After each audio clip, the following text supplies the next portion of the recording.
Imagine walking into a store, consuming the product until it's completely gone, and only then being asked to pay. In any other business, that's called theft.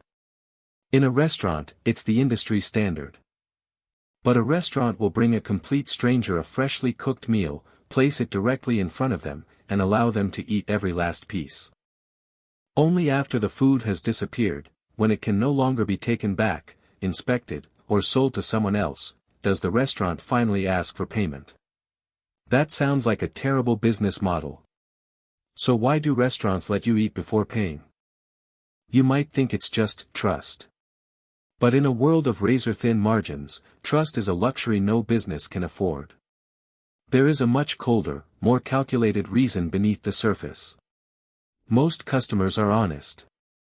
They understand that ordering food creates an obligation to pay for it. But trust alone cannot explain the system. The same restaurant that lets you eat an entire dinner before paying may require you to pay immediately when ordering takeout. A fast food restaurant serves people who are just as honest, or dishonest, as anyone else, yet it usually collects the money before releasing the meal. So the important difference is not simply the type of customer. It is the structure of the service. In fact, even the government uses payment timing to tell different types of restaurants apart. Full-service restaurants generally seat customers, serve them at the table, and collect payment after the meal.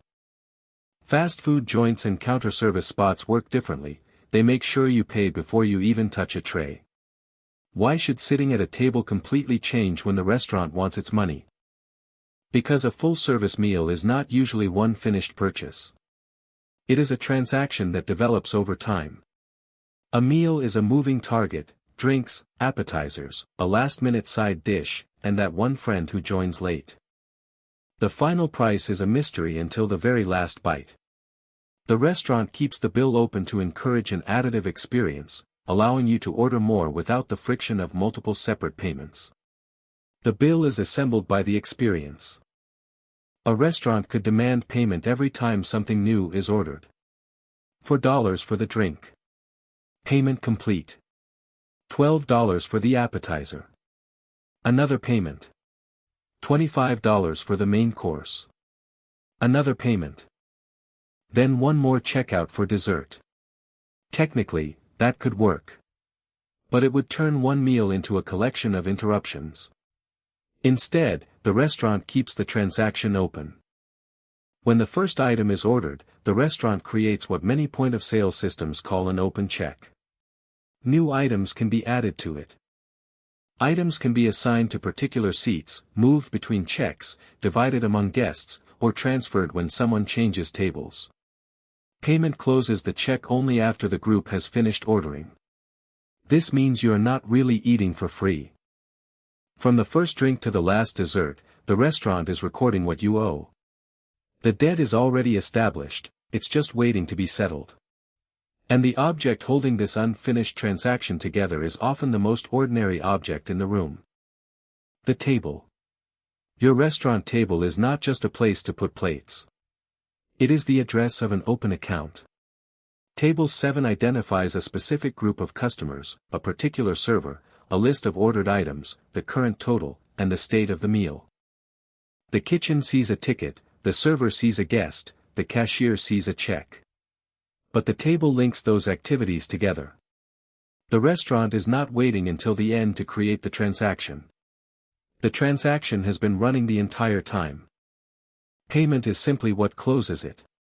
But tracking what you owe only solves one part of the problem. The restaurant may remember every item perfectly. That does not guarantee that you will stay long enough to pay. So why allow the unpaid balance to exist at all? Because a full-service restaurant is not selling only food. It is also selling the experience surrounding the food. You are paying for a place to sit, attention from the staff, the ability to order gradually, time to talk, and control over the pace of the evening. The meal has a beginning, a middle, and an end.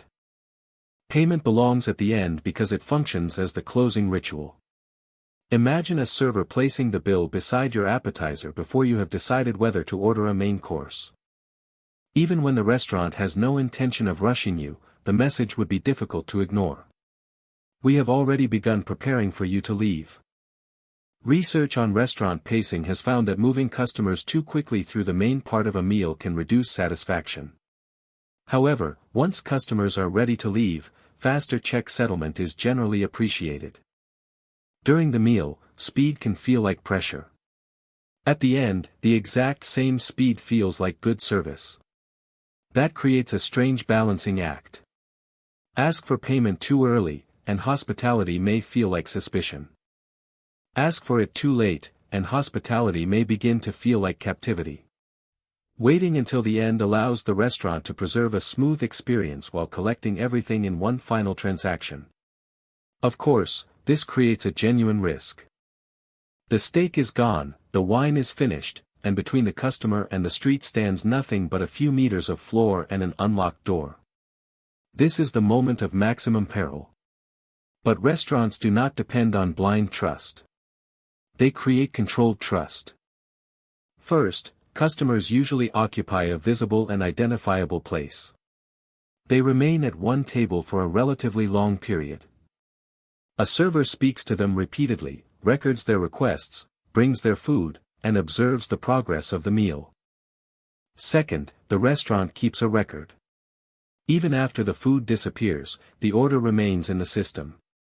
Third, leaving without paying is usually difficult to disguise as normal behavior.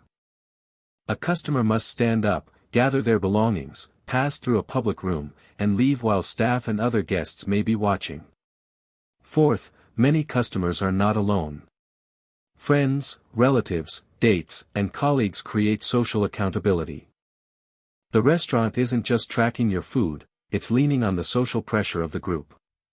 To leave is to commit a social crime so loud that even your closest allies become your witnesses. Finally, there are possible consequences. It comes down to a simple psychological truth: the mere threat of getting caught is usually enough to keep people in their seats. It's not just about the legal repercussions, it's about the immediate shame of being stopped at the door. Restaurants are not betting that nobody will run. They are betting that most people will not risk the social, practical, and possible legal consequences of running. A rare unpaid bill is simply the price of admission, a small tax on a system that keeps the rest of us comfortable. And we can see how important the service model is by looking at fast food. At a counter-service restaurant, the order is usually finalized in one place. You choose the items. The employee enters them. You pay. The kitchen prepares the order. Then the food is released.